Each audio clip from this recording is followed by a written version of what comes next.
Good morning students. आज हम class 10th के लिए एक पोएम लेकर आए हैं। पोएम का नाम है रिस्क।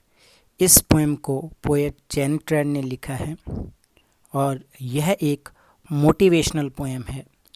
इस पोएम में पोएट ने लिखा है कि लाइफ में रिस्क ही रिस्क है। हर छोटे से छोटे काम में रिस्क इन्वॉल्व है, लेकिन बिना रिस्क लिए हम ज़िंदगी को नहीं जी सकते। हमें आगे बढ़ने के लिए, हमें सफलता हासिल करने के लिए रिस्क लेना आवश्यक है। तो यही विचार इस पोएम में लिखे हैं। तो स्टार्ट करते हैं। To laugh is to risk appearing the fool. हंसना भी एक जोखिम है। क्या जोखिम है? कि जो लोग ज़्यादा हंसते हैं उनको मूर्ख समझा जाता है। अगर हम अपनी लाइफ में हंसते रहते हैं तो देखने वाले लोग क्या समझते हैं कि ये तो मूर्ख है। तो हंसने में अपने आप को मूर्ख शो करने का, फूल शो करने का रिस्क है। To weep is to risk being called sentimental.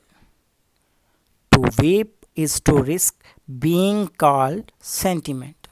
अगर हम रोते हैं, किसी के सामने हम रोते हैं, तो यहाँ भी एक रिस्क है कि लोग कहेंगे ये बहुत ही भावुक है, सेंटिमेंटल है। सेंटिमेंटल का मतलब होता है भावुक। ये व्यक्ति बहुत ही ज़्यादा भावुक है, इमोशनल है। To reach out for another is to risk involvement. To reach out to another is to risk involvement. Reach out to another का मतलब है किसी की हेल्प करना। अगर आप किसी पर्सन की हेल्प करते हो तो वहाँ रिस्क है इन्वॉल्वमेंट का। इन्वॉल्वमेंट होता है दखल अंदाजी करना, इंडल्जेंस, किसी में संलिप्त होना।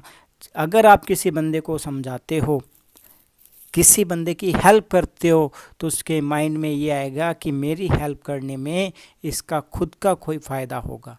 तो दुनिया में अगर हम किसी की हेल्प करते हैं वहाँ भी एक रिस्क है। वो रिस्क क्या है? इन्वॉल्वमेंट का। लोग समझते हैं कि इसका खुद का फ़ायदा है।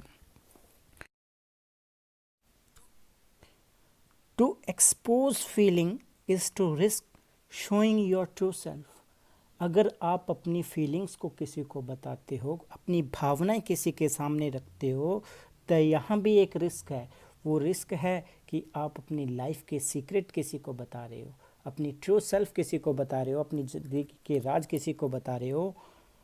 To place your ideas and dreams before crowd is to risk being called naive. To place your idea, अपने माइंड में आने वाले विचारों को जब आप क्राउड के सामने, भीड़ के सामने, यहाँ क्राउड का मतलब लोगों के सामने जब आप रखते हो, is to risk being called naive. Naive होता है अनाड़ी, नौसखिया, अनुभवहीन, कि लोग आपको अनुभवहीन कहेंगे। जब भी किसी के माइंड में कोई आइडिया आया होगा, जितने भी इन्वेंशन हुए हैं, किसी ने लोगों को बताया होगा, राइट ब्रदर्स ने जब ये बताया होगा कि हम भी उड़ सकते हैं, तो लोग उन पे हंसे थे।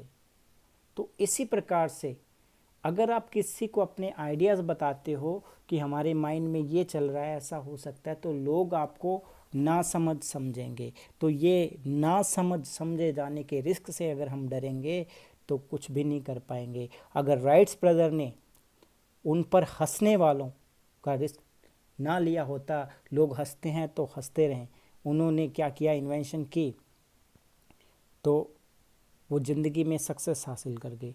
और जो लोग डरते हैं कि लोग हमें अनाड़ी समझेंगे, नौसखिया समझेंगे, तो ये सबसे बड़ा रिस्क है। To love is to risk not being loved in return. अगर आप किसी से प्रेम करते हैं तो वहाँ भी एक रिस्क है। वो रिस्क ये है कि आप जितना प्रेम किसी से करते हैं, बदले में सामने वाला भी उतना प्रेम करेगा या नहीं करेगा, यहाँ भी एक रिस्क है। To live is to risk dying. अगर हम ज़िंदगी जी रहे हैं, ज़िंदगी जीने में भी एक रिस्क है।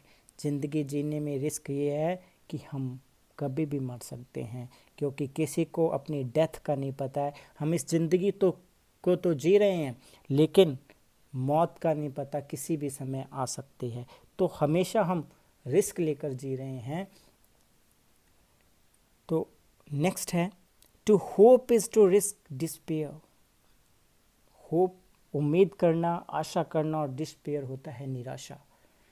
अगर आप किसी चीज़ को पाने की उम्मीद रखते हैं, उम्मीद करते हैं, तो क्या होता है कि आपको कहीं निराशा ना हाथ लग जाए। निराश होने का रिस्क रहता है कि अगर हम ये काम कर तो रहे हैं, उम्मीद तो कर रहे हैं, अगर सक्सेस ना हो पाए तो आपको निराशा हाथ लगेगी।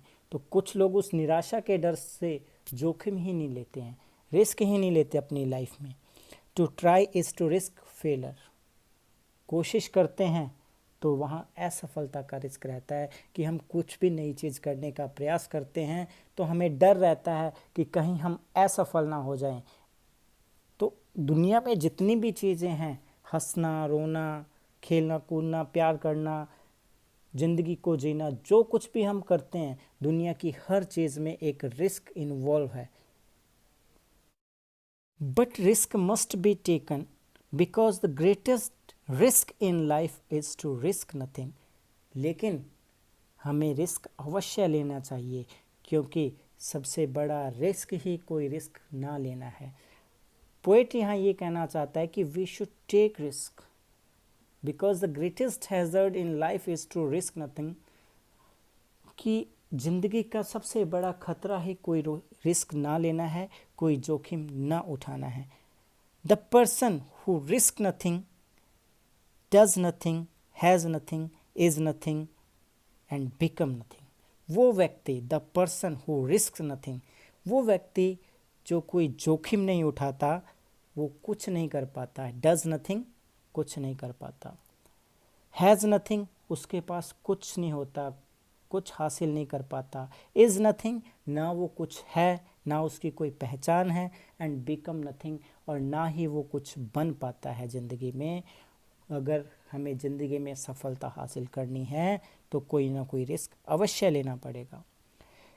जो व्यक्ति रिस्क नहीं लेता वो क्या कर सकता है, उसको एक इमीडिएट एडवांटेज होता है, एक तत्कालिक फ़ायदा होता है। जो बंदे रिस्क नहीं लेते, वो फ़ायदा ये होता है कि उनको कोई तकलीफ़ नहीं उठानी पड़ती। ही मे अवॉइड सफरिंग एंड सोरो। वो दुखों और तकलीफ़ों को अवॉइड कर सकता है। यहाँ दुख तकलीफ़ वो नहीं है जो ज़िंदगी में आते हैं, यहाँ पेन है। जो बंदे कोई रिस्क ही नहीं लेते उनको कोई तकलीफ़ ही नहीं होती, कोई पेन नहीं होती, लेकिन वो ज़िंदगी में कोई सफलता हासिल नहीं कर पाते हैं। वो बहुत सारे उनको डिसएडवांटेजेस होते हैं। उनको इमीडिएट एडवांटेज तो ये होता है कि उनको तकलीफ़ नहीं उठानी पड़ती। अब घर बैठे रहेंगे, कोई रिस्क ही नहीं लेंगे तो कोई तकलीफ़ नहीं है, बैठे रहेंगे। लेकिन but he simply can not learn, feel, change, grow और love.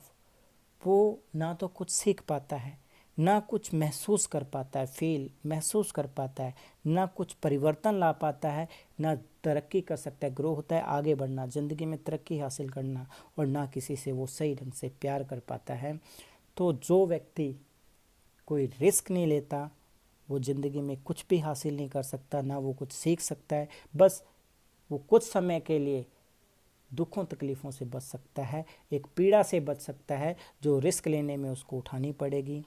Chain by certitude. Certitude का मतलब है निश्चितता, एक सीमा, एक सीमा में बंधा रहता है, एक परिधि में घिरा रहता है, उन सीमाओं से बाहर नहीं आता। मतलब वो जंजीरों में जकड़ा हुआ है, क्योंकि उसने रिस्क तो कोई लेना ही नहीं है। वो निश्चितता की जंजीरों में बंधा रहता है और उसकी लाइफ में कोई ग्रोथ नहीं हो पाती। वो जैसा है वैसा ही रहेगा, निश्चितता में रहेगा। He is a slave. उसका जीवन एक गुलाम के समान होता है, वो एक गुलाम के समान है। He has forfeited his freedom. Forfeited का मतलब होता है लॉस्ट, खो देना। ये वर्ड मीनिंग जो बता रहा हूँ आप नोट कर लेना नोटबुक पे। फोरफिटेड का मतलब होता है लॉस्ट, खो देना। उन्होंने अपनी आज़ादी को खो दिया है, मतलब वो अपने विचारों को ही गुलाम बने रहते हैं। वो इसी सोच में रहते हैं कि रिस्क नहीं लेना है, रिस्क लेंगे तो हमें तकलीफ़ होगी, अगर तकलीफ़ होगी तो ही सफलता हासिल कर पाएंगे। तो जो लोग रिस्क नहीं लेते वो अपनी निश्चितता की जंजीरों में बंधे रहते हैं। Chain by certitude he is a slave, वो व्यक्ति अपनी ही निश्चितता में रहता है। ही इज़ अ स्लेव, वो एक गुलाम है। He has forfeited his freedom, उसने अपनी आज़ादी खो दी है, स्वतंत्रता खो दी है।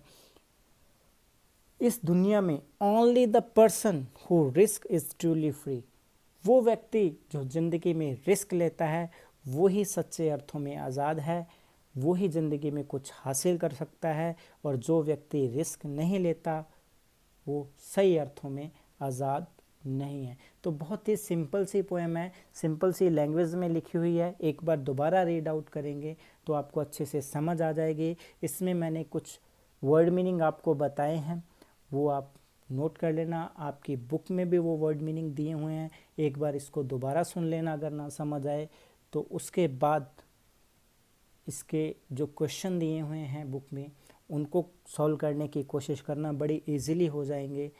और उम्मीद करता हूँ कि आपको पोएम अच्छी लगी होगी, समझ आई होगी। धन्यवाद।